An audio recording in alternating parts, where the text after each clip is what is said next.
iniciando. O deleite.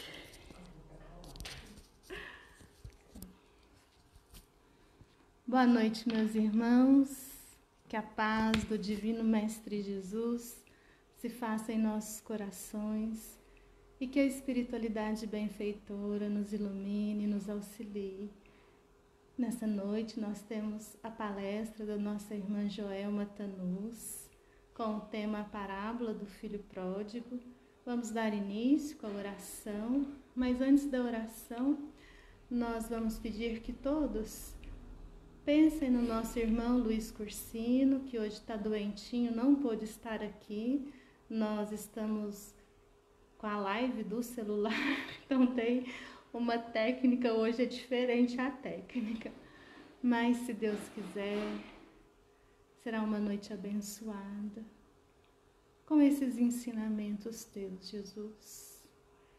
Por isso lhe rogamos que esteja conosco, que nos abençoe, que nos ilumine, em especial, que ilumine a nossa irmã Joelma, que ela nos traga os ensinamentos tão importantes para a nossa transformação, que o nosso irmão Luiz Cursino receba em seu lar os teus benfeitores, que ele possa se restabelecer e que nesta noite, Jesus, a tua doutrina brilhe nos corações. E é com muito amor que vamos dar início às atividades da noite.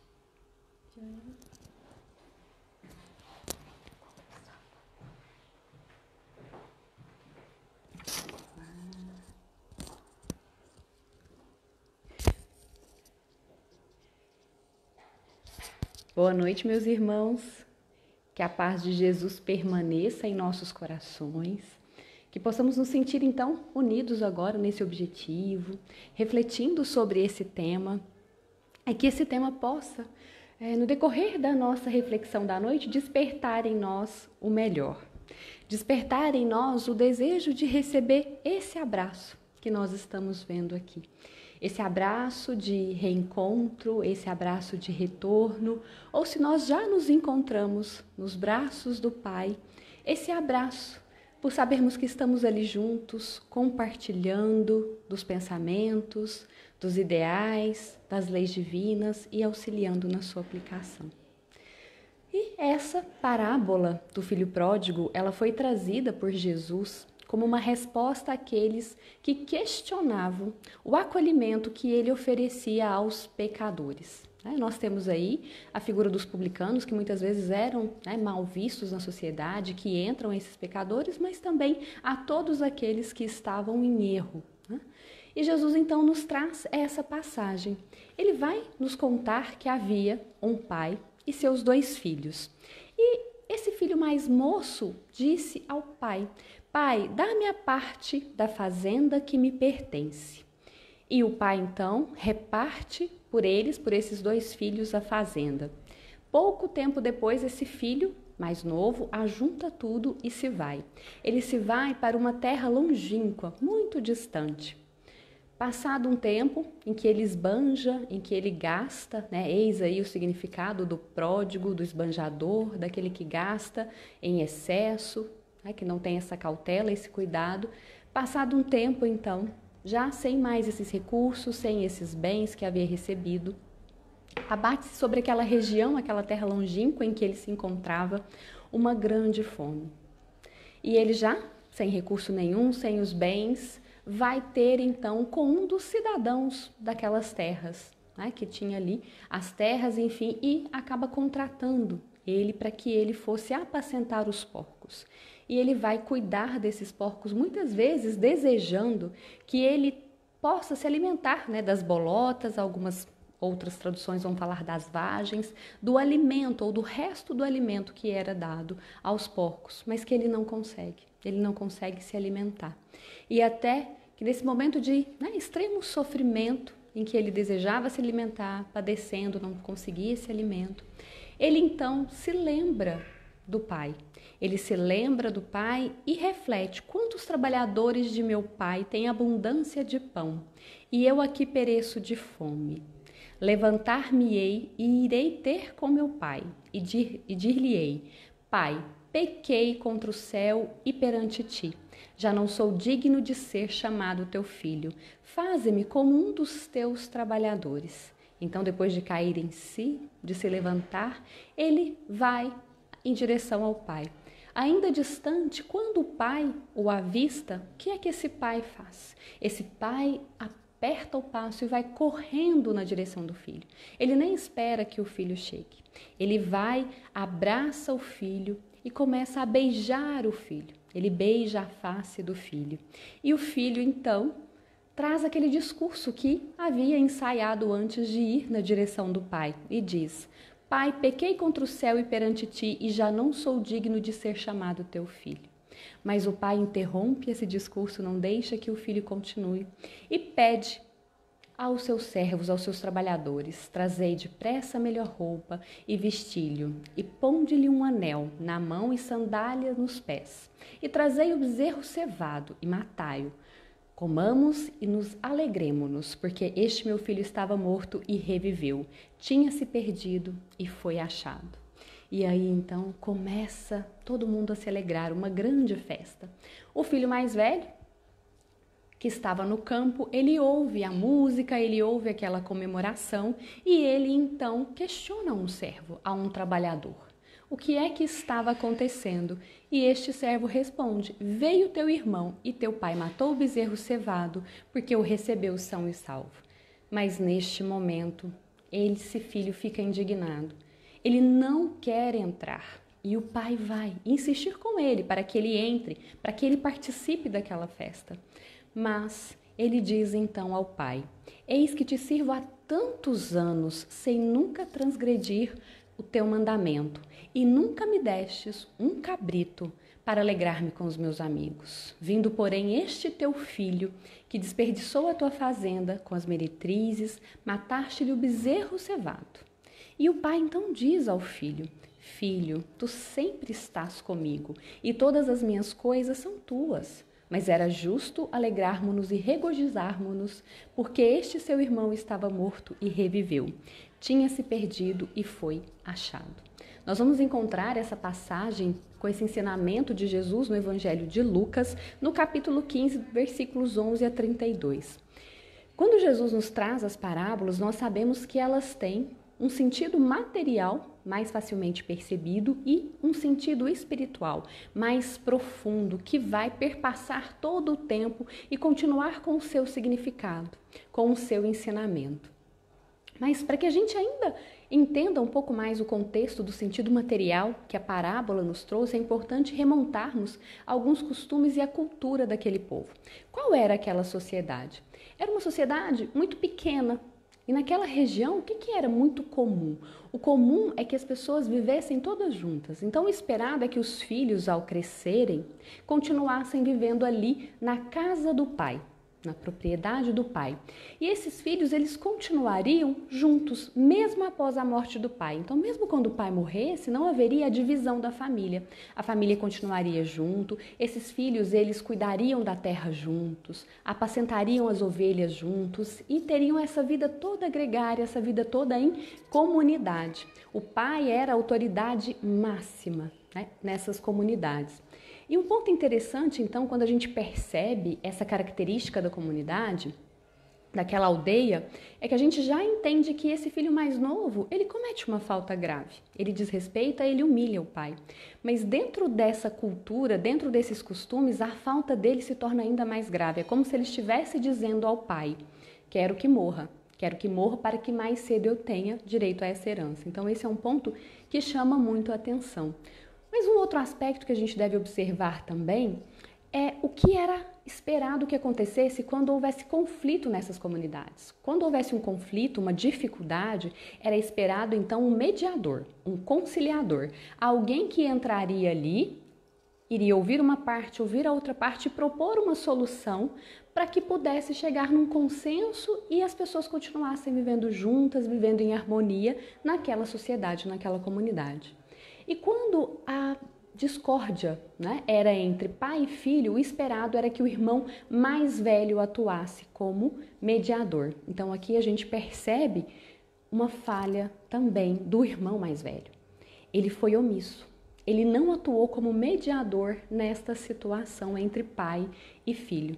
E isso, né, tem todo um significado que a gente vai ter condições de depreender no decorrer da nossa conversa.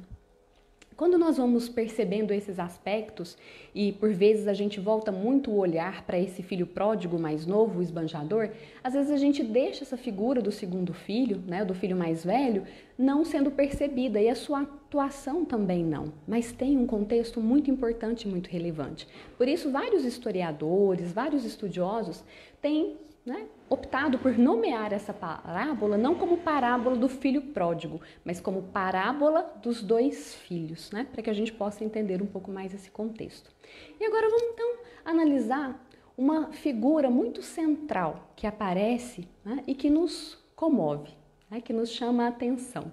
O nosso olhar durante a narrativa da parábola, ou ao nos lembrarmos da parábola, pode ter se direcionado para o pai, pode ter se direcionado para esse filho mais novo, talvez para o filho mais velho, enfim, mas agora nós vamos falar sobre esse pai.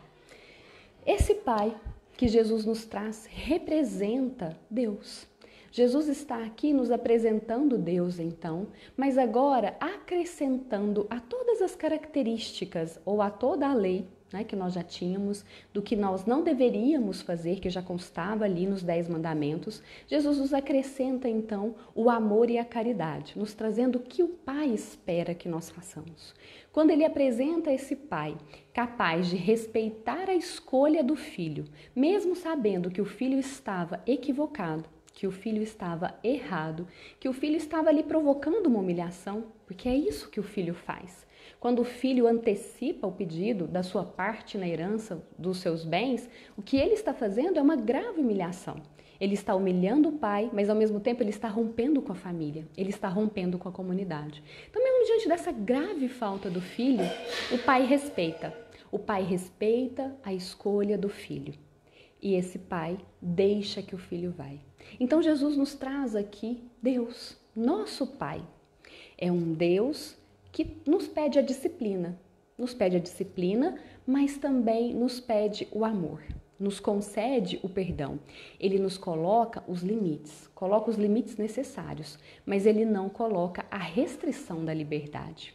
É um pai que, ao nos disciplinar, pede que possamos aprender com aquilo que nós fazemos, mas jamais confunde essa disciplina e se colocar limites com agressividade, com violência. E sabendo, conhecendo cada um dos seus filhos, então, ele abre os braços e solta o filho. Ele confia no filho, para que o filho possa vivenciar as suas escolhas, vivenciar as suas experiências, porque ele sabe que esse filho voltará.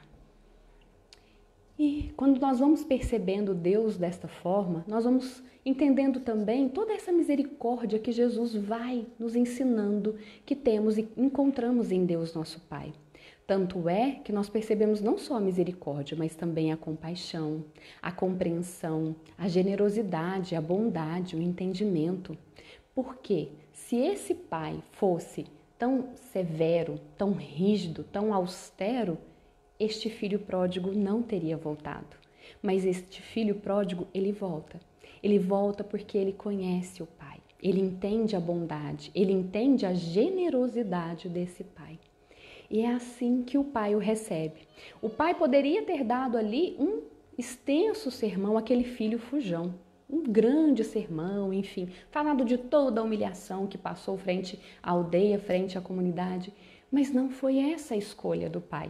A escolha do pai foi compartilhar da alegria que ele vivia naquele momento, porque um filho seu estava voltando. Um filho seu estava ali naquele momento renascendo para uma nova vida e voltando ao seio da família, voltando à casa do pai.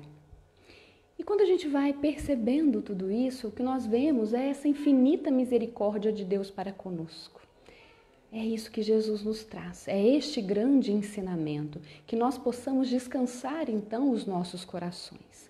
os nossos corações eles podem ficar em paz. Porque esse é o nosso Pai, amoroso, bondoso, misericordioso, que nos compreende, que nos entende, que coloca limite, que coloca disciplina, mas respeita a nossa vontade, porque Ele sabe que nós voltaremos mais conscientes, mais humildes, mais fortalecidos, sabendo a necessidade de seguir as suas leis, estando ali de coração aberto, com a consciência muito mais iluminada, muito mais clara sobre o porquê seguir as suas leis, sobre o porquê é este o caminho da felicidade. E quando a gente vai entendendo um pouco mais dessa parábola, a gente quer entender qual a razão dessa terra distante, dessa terra longínqua, o que significariam então esses bens, enfim. No sentido material, nós podemos entender que uma vez que este filho rompe com a cultura da aldeia, naturalmente a aldeia não o aceitaria. O pai foi muito compreensivo, cedendo, distribuindo ali a herança, mas a aldeia não iria aceitar tamanha transgressão à conduta, à norma e à cultura. Então, naturalmente, ele precisaria viver um pouco distante dessa aldeia. Mas quando a gente fala dessa terra longínqua, nós podemos entender também que se por um lado ele estava distante da aldeia, distante das possíveis recriminações das pessoas, ele estava também distante da proteção do pai. Ele estava e se encontrava sozinho, não tinha essa proteção. E quando nós falamos de estar na casa do pai, é exatamente isso, de nós termos a proteção.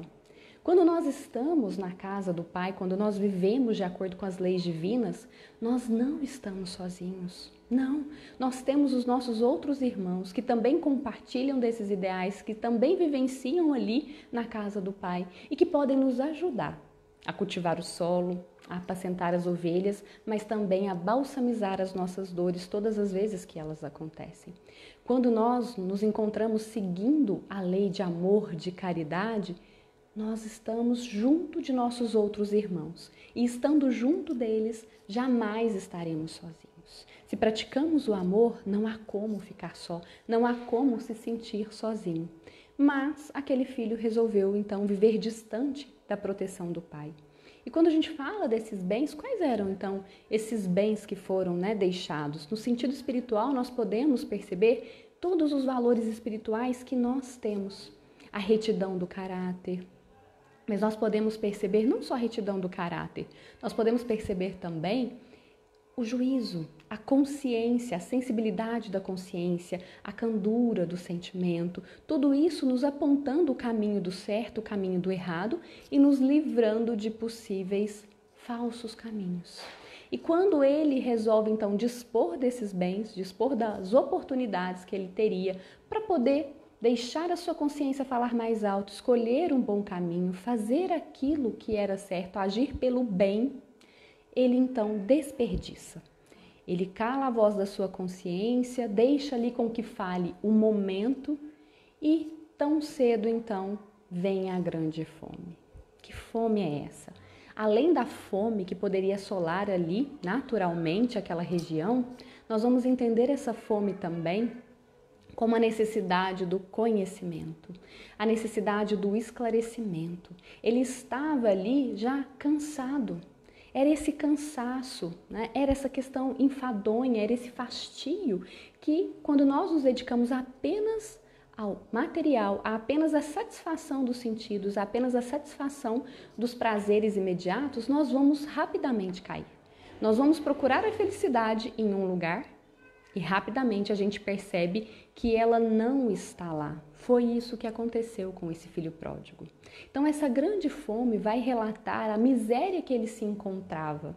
Essa miséria e essa fome de se sentir parte, porque ali ele estava sozinho. Ele não construiu relações. E nós podemos até imaginar, mas e se essa grande fome tivesse atingido a região onde o pai estava com o irmão? Seria totalmente diferente. Porque não importa a situação, poderia ser a mesma da fome, mas estando junto da família, compartilhando dos valores da família, ele teria o apoio. Ele se apoiaria e apoiaria os outros. Então, aquela situação teria um sentido diferente. Não traria tamanho sofrimento como trouxe ali para ele.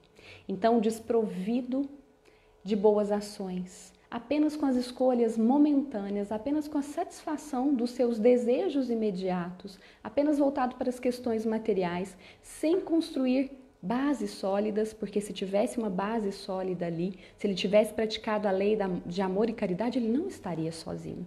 Ele teria amigos, mas ele não tinha.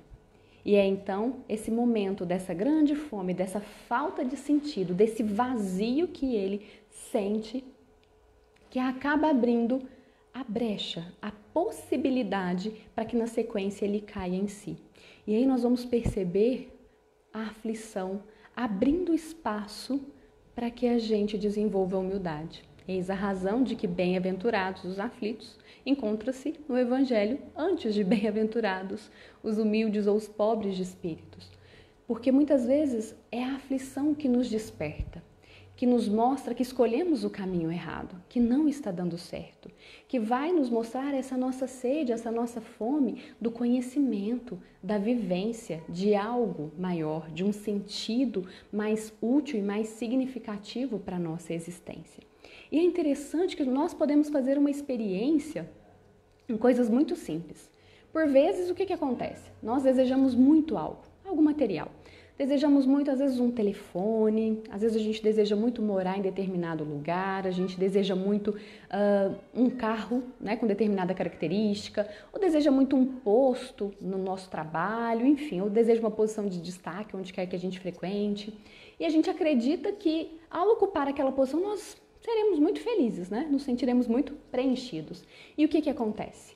Passado pouco tempo, já não tem mais aquele efeito sobre nós. Passado pouco tempo, aquele celular já não é mais tão interessante, morar naquele lugar já não faz mais sentido nem diferença na nossa vida, ter aquele carro, essa ou aquela posição, quando não traz mais dor de cabeça, né? Dependendo do que nós vamos fazer, a gente pode ter mais dor de cabeça ainda, mas já não nos abastece mais. É essa situação da grande fome que esse filho pródigo experimenta. Ele busca a felicidade onde ela não está. Se engana, se perde. E aí ele acaba descobrindo um grande sofrimento. E para que a gente entenda o tamanho sofrimento dele, a ilustração que Jesus coloca é que ele foi trabalhar apacentando porcos, né? Quem eram aí os porcos? Os porcos eram os animais considerados como imundos. Então não tem nada a ver com cuidar dos animais, não é esse o ponto. O grande ponto é a situação em que ele se encontrava, o tamanho sofrimento que ele havia gerado para si. E isso a gente pode refletir. Até que ponto nós geramos sofrimento para nós? Quais são os sofrimentos que nós temos gerado? E qual a razão de nós ainda persistirmos nestes sofrimentos? Nós podemos mudar a qualquer momento. Quando, por exemplo, né, na parábola, esse filho cai em si, desperta a consciência de quem é ele. Ele não era aquele rapaz que só tinha a oferecer essa vida material, essa vivência. Não, ele era um filho bem amado do seu pai. Ele lembra do seu pai. E ele desperta então sabendo que há algo maior nele, que ele pode ter um sentido maior, que ele pode ter uma utilidade maior, que ele pode ter uma vida mais plena. Então, quando ele desperta essa consciência caindo em si, ele tem o levantamento. Então, ele se levanta e vai ter com o pai. Ali ele inicia um diálogo. Como é que ele abordaria o pai? Diria então que pecou contra o Pai, contra os céus, que não era mais digno de ser chamado filho, mas que gostaria ali de trabalhar. E nesse momento desse levantamento moral que ele tem, que ele ergue, que ele recupera então e entra em contato com a sua essência, que ele estava assim direcionado para a plenitude, para a felicidade, mas que ele só tinha escolhido o caminho errado e que era possível voltar, e essa volta foi preparada naquele momento em que ele estava sofrendo, porque não é tão automático assim.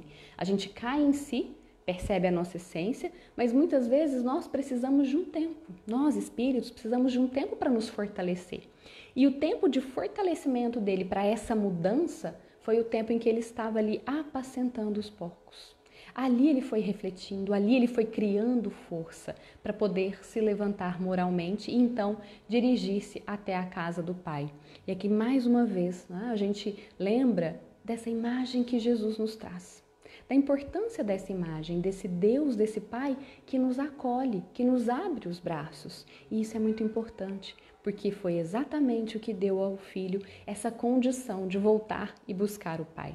E é interessante que esse filho ele só tem esse primeiro plano, essa estratégia. Então eu vou chegar lá e vou ensaiar o discurso, falar com meu pai e pedir, né, para ser ali um trabalhador, para ser ali um servo, porque eu sei que não sou digno mais de ser o filho. E ele não sabia o que viria depois. Então ele foi tomado de uma grande coragem, mas ao mesmo tempo de uma grande confiança no Pai. E é isso que acontece conosco. Sejamos espíritos encarnados ou desencarnados, quando nós caímos em nós, caímos em si, percebemos as nossas falhas, as nossas dificuldades, os erros que nós já cometemos, o que é que a gente faz?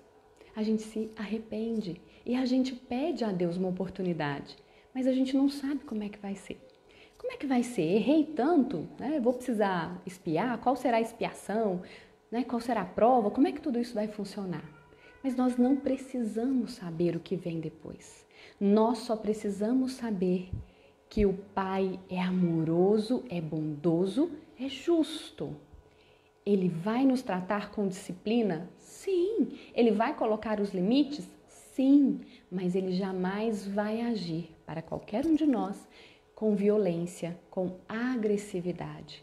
Ele vai nos respeitar e nos prover a condição necessária para que a gente continue. Então, não há que se preocupar, há apenas em juntar essa coragem para nos levantarmos moralmente, reunirmos as forças dentro de nós e caminharmos na direção do Pai. Porque nós não vamos nem precisar chegar até lá. Ele já virá e nos encontrará no caminho, que é o que acontece na parábola. A reação desse pai.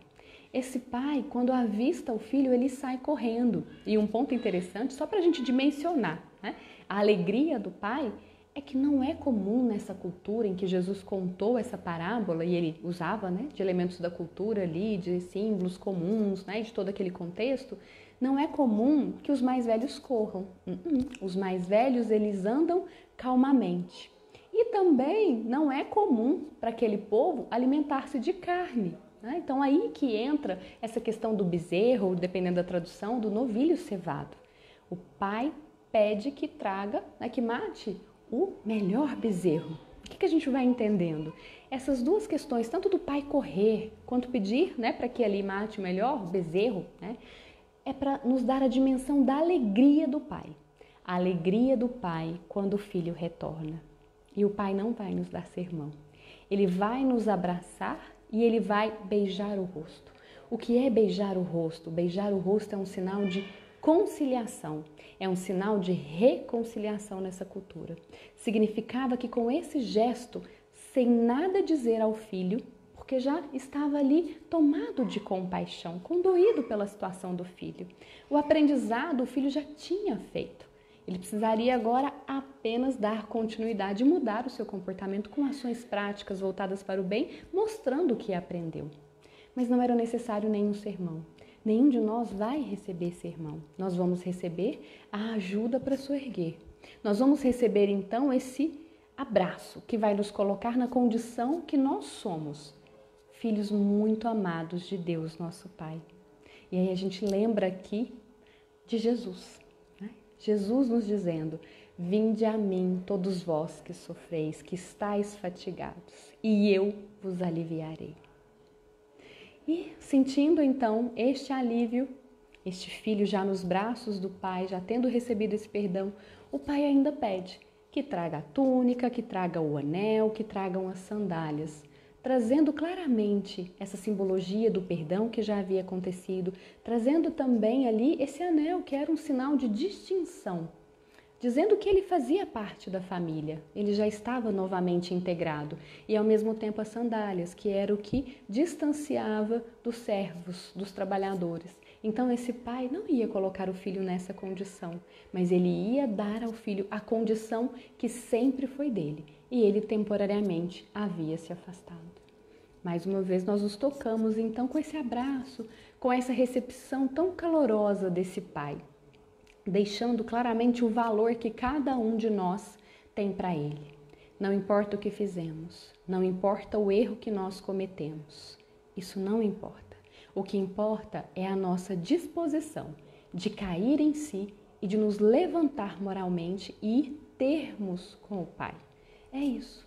Então, quando o filho levanta e vai ter com o pai, o que nós podemos entender? Ele está ali saindo da obscuridade e indo para a luz. Saindo da ociosidade e indo para o trabalho digno. Saindo da inércia, saindo da indecisão, saindo da indisposição para a prática real, efetiva do bem que corrige, do bem que regenera, ou de uma outra forma, como diria Pedro, do amor, que vai cobrir a multidão de pecados. E aqui a gente para então para falar de algumas figuras que caíram em si, que se levantaram e moralmente se reergueram, voltando ao Pai. Nós podemos falar de Maria de Magdala, que pela sua conduta acabou com sérias e cruéis perseguições, mas ali, tocada pelo Cristo, caindo em si, ela muda de vida e ela passa a se dedicar de maneira abnegada, de maneira ética, com uma conduta totalmente renovada. E isso faz então que ela tenha essa possibilidade de reerguer. Ao mesmo tempo, vamos nos lembrar de Pedro. Pedro, sim, que assustou-se quando Jesus fez a previsão de que ele o negaria o mestre 3 vezes antes que o galo cantasse, e de repente se percebeu intimidado, com medo, negando a Jesus. Mas uma vez que Pedro cai em si, ele se levanta moralmente. Ele trabalha fortemente no apostolado. E chegando o momento então que é intimado a ir a Roma, que recebe a sentença de ser crucificado, pede para que seja, mas de cabeça para baixo, porque ele não era digno de morrer como mestre. E dá o seu belo testemunho de tranquilidade, de vivência, de todos os ensinamentos. Assim também como nós temos o exemplo de Paulo, de perseguidor cruel, implacável dos cristãos, mas quando ele cai em si, quando ele entende qual é a sua essência, quando ele percebe que perseguir não era o caminho que ele buscava, não era ali que ele encontrava felicidade, não era ali que ele encontrava plenitude, ali ele apenas passava o tempo, mas não era tocado em seu coração, não fazia sentido. E quando ele percebe então, o que é que ele faz? Ele também muda.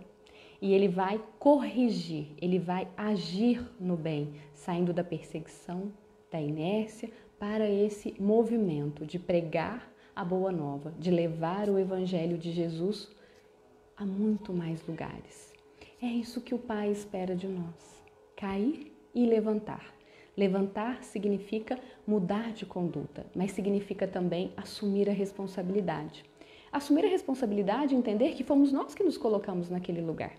Que todos nós estamos ali sob a lei de causa e efeito. Então, se as causas que nós provocamos não são boas, não estão pautadas em boas intenções e intenções genuínas, voltadas para o bem, as consequências, os efeitos também não serão bons. E é o que o filho faz. Ele reconhece e isso dá forças. É isso que se espera que nós façamos, reconhecer, ter a força e nos levantar. Independente do que tenha acontecido, qualquer hora, a qualquer momento, sempre é tempo, nunca é tarde, para que a gente faça esse levantamento moral e mude o rumo da nossa existência. E até que a gente chega naquele momento de entender agora o filho mais velho. A reação desse filho mais velho que resiste a ir e participar da comemoração, e mesmo quando o pai o convida para fazer parte, para estar junto, qual é a reação desse filho? Ele também humilha o pai. Ele humilha o pai porque ele cobra do pai a obediência que ele prestou. Então, se ele estava ali obedecendo ao pai, vivendo na casa do pai, nesse momento ele cobra tudo isso. E aí, quando o pai o esclarece, sobre a felicidade de ter aquele filho de volta, este filho continua indignado, mostrando até um certo rancor nas suas palavras, não conseguindo partilhar da alegria e da felicidade. Então, se a gente achava esse filho até então mais equilibrado, a gente vai perceber que o pai estava, na verdade, com 2 filhos perdidos. E esse filho mais velho, ele já se perdeu lá no início, quando ele foi omisso, quando ele não tentou interceder entre o pai e o irmão para gerar uma conciliação, para esclarecer, para abrir os olhos do irmão e fazer com que o irmão reponderasse, pensasse, não cedesse àquela vida sem sentido, sem significado. para que ele permanecesse ali com a família. E esse aparente equilíbrio se revela totalmente quando ele encontra a alegria e a felicidade do pai. Quando ele percebe essa alegria e essa felicidade do pai, o que é que nós vamos perceber? A máscara caindo. Ele mostra-se então orgulhoso.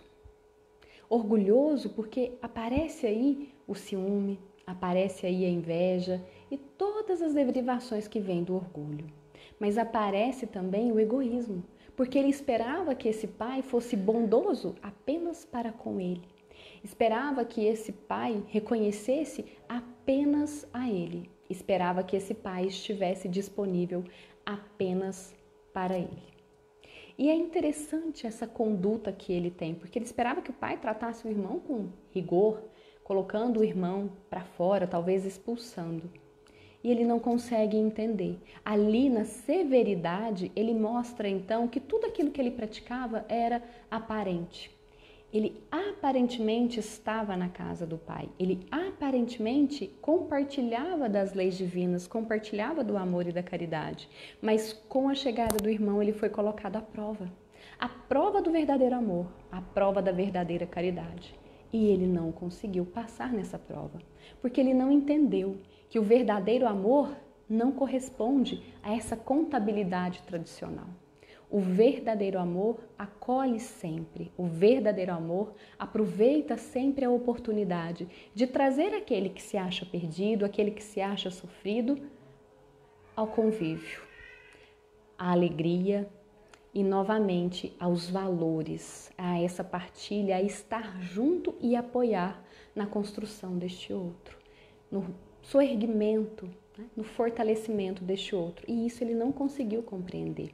Na sua severidade ali, observando que ele esteve obediente e o outro filho não, ele não consegue então compartilhar da alegria do pai. E ele mostra que tudo aquilo que ele havia demonstrado neste longo período não passou de aparência. Ele era aparentemente bondoso, ele era aparentemente obediente, mas ali ele se mostrava ciumento, invejoso, egoísta, talvez desejando até o mal desse irmão que havia retornado. É esse o outro filho, que não consegue entender o amor. E se ele não consegue entender o amor, definitivamente ele não estava na casa do pai, apenas aparentemente. Porque para que a gente possa introjetar as leis divinas, é necessário que a gente introjete também a compaixão. É necessário que a gente introjete também essa vivência de nos observar e nos perceber no lugar do outro.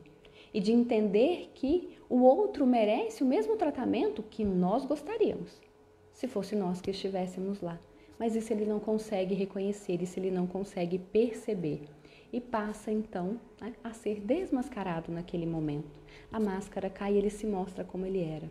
Aqui a gente vai perceber claramente Jesus nos mostrando e nos ilustrando estes aspectos. Qual é o grande aspecto que Jesus nos mostra? Aqui ele traz a conduta dos escribas e dos fariseus.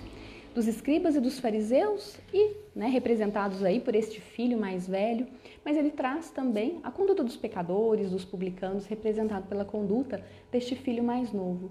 E há então muito mais transparência e sinceridade na conduta do filho mais novo, que cria sim o escândalo, que vivencia, mas que reconhece o erro, assume a responsabilidade e retoma o caminho, do que aquele que aparentemente segue e vivencia as leis de Deus, vivencia ou está na casa do Pai, mas que na verdade não compartilha. Não está em comunhão com o Pai, porque ele não consegue amar. Ele não consegue ter este olhar caridoso para com o outro. Na verdade, ele quer ter a severidade. E severidade não combina com as leis divinas. Com as leis divinas, com as leis de Deus, combina a justiça. Combina a justiça, combina a bondade. Mas essa severidade, ela não é necessária. E assim, então, ele não compartilhava deste pensamento do Pai. Estava ali apenas aparentemente, só de corpo, mas não de espírito presente. E quando nós chegamos neste momento, que a gente vai aí entendendo e revelando, né? Percebendo que, ok, o irmão mais novo estava perdido, mas ao menos ele era transparente, enquanto que o irmão mais velho também se encontrava perdido, mas era indigno e nem se percebia, e estava, na verdade, se comprazendo em julgar o outro. O que é que nós podemos perceber, então, dessa parábola? Essa parábola, ela vai muito além de nos mostrar o amor do Pai. Ela nos mostra, sim, o amor, a bondade, a misericórdia e o perdão incondicional. Deus não coloca condições para nos perdoar, para nos acolher, de forma alguma. E esse tempo para cair em si, entre o erro e cair em si e levantar, não é fixado por Deus, não. Esse tempo é fixado por nós.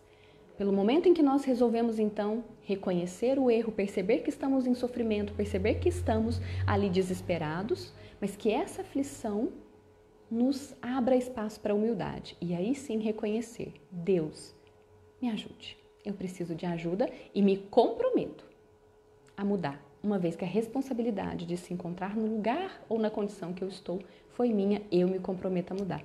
É só isso que a gente precisa. Então, quanto tempo pode durar o sofrimento? Depende de nós. Deus é muito bondoso e Ele confia muito em nós. Ele nos deixa, então, essa condição de colocarmos, né, esse fim, esse termo ao nosso sofrimento, mas com arrependimento verdadeiro, sincero e um despertar para a ação no bem também verdadeira e sincera. Essa ação verdadeira do fundo do coração, não como este filho mais velho, não como os fariseus pregavam.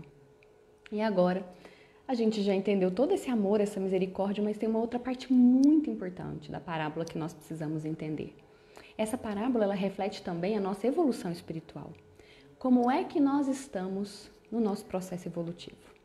Nós estamos mais como o filho pródigo, esse filho esbanjador, que está cedendo aos impulsos, a vivenciar tudo o que a vida material tem para nos oferecer e aproveitar, criar os escândalos, significa não seguir as leis divinas, ou nós estamos nos comportando como este filho mais velho?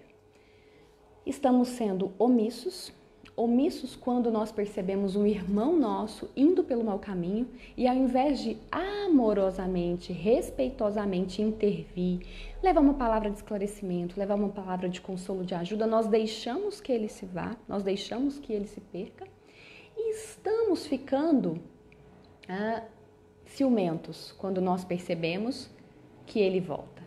Só para a gente entender, né?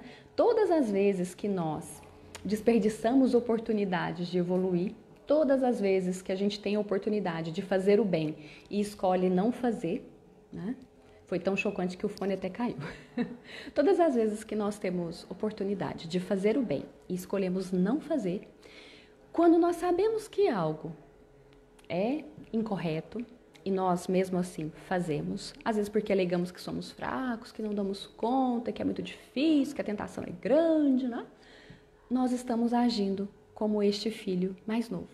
Todas as vezes que nós abrimos mão de uma felicidade verdadeira, sólida no futuro, por meio de fazer o bem, por muitas vezes fazer concessões, sim, né? Em prol daquilo que a gente mais quer no momento, nós estamos sendo esse filho pródigo, esse filho mais novo. Então, talvez essa seja uma boa medida. Todas as vezes em que nós abrimos mão do que nós mais queremos na vida, que é a felicidade, a plenitude, por algo que nós mais queremos naquele momento ali, mas a gente sabe que não vai nos levar por um bom caminho, nós estamos sendo esse filho pródigo. Mas todas as vezes também que nós estamos criticando com severidade aqueles que erram, aqueles que causam esses escândalos, ou quando nós sentimos uma pontinha de ciúme, de inveja, quando a gente vê um irmão nosso que estava perdido e de repente recuperou, de repente caiu em si, levantou-se moralmente e está trabalhando fortemente no bem, nós também estamos sendo este filho mais velho. Ou ainda quando a gente percebe que esse nosso irmão perdido está recebendo a abençoada oportunidade de soerguer-se. E isso nos causa tristeza, nos causa incômodo, ou a gente quer julgar com severidade. Nós estamos sendo este filho mais velho. Fica então para nós essa reflexão, para que a gente possa olhar para essa parábola e além de refletir sobre o amor do Pai, a sua misericórdia, mas refletir também sobre quem nós estamos sendo nessa existência? Qual é o ajuste que a gente precisa fazer? É como diz Paulo, nós estamos nos alegrando quando o outro se alegra e chorando quando o outro chora ou não? Independente da resposta que nós vamos chegar ao final, nós devemos ter uma única certeza. Independente da resposta, o Pai, ele vai nos esperar. Na verdade, ele nem vai esperar. Ele vai sair correndo na nossa direção, assim como este pai da parábola. Mas é importante que a gente reconheça isso. E reconheça também dessa felicidade do Pai, todas as vezes que nós resolvemos voltar, retornar à sua casa. E é o que Jesus nos trouxe no Evangelho de Lucas, no capítulo 15, versículo 7. Digo-vos que assim haverá alegria no céu por um pecador que se arrepende, mais do que por 99 justos que não necessitam de arrependimento. Porque eles não necessitam de arrependimento, eles já estão em condições muitas vezes de nos auxiliar, de colaborar conosco, de colaborar com o Pai. E se eles já estão na casa do Pai, já comungam do pensamento de Deus, naturalmente eles vão se alegrar com o nosso retorno.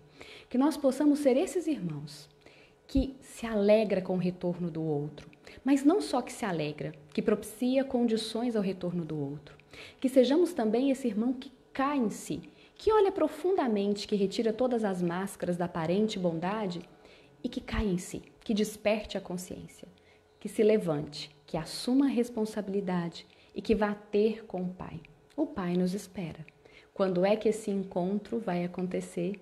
Só depende de nós. Que ele seja o mais breve possível.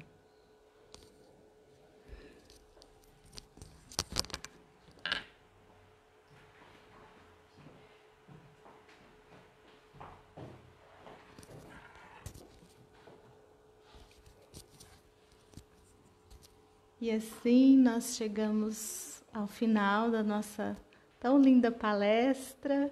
Joelma, que Jesus a abençoe. E nós vamos fazer a nossa oração final, a fluidificação das águas. Então vamos fechar os nossos olhos, imaginar que quem vem ao nosso encontro é o nosso irmão, o Cristo Jesus. Que Ele vem para permanecer conosco até o final dos tempos.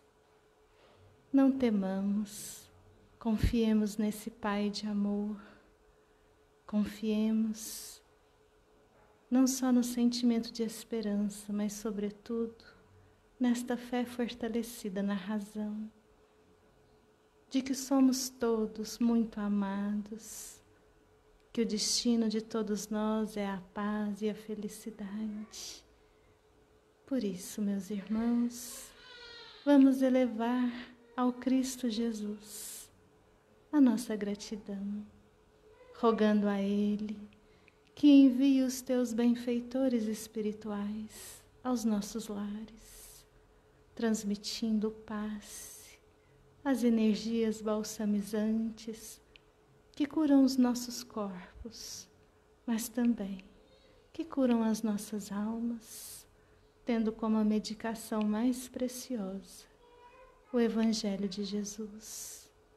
E assim rogamos também a fluidificação das águas, que elas se transformem no bálsamo salutar. E nesse momento, elevando a Deus a nossa oração, agradecemos e rogamos também que o Pai derrame sobre o nosso planeta as vibrações do amor. Pai nosso que estais no céu, santificado seja o vosso nome. Venha a nós o vosso reino, seja feita a vossa vontade, assim na terra como no céu. O pão nosso de cada dia, dai-nos hoje. Perdoa as nossas dívidas, assim como perdoamos aos nossos devedores. E não nos deixeis cair em tentação, mas livrai-nos de todo o mal. Fiquemos todos em paz. Um beijo no coração.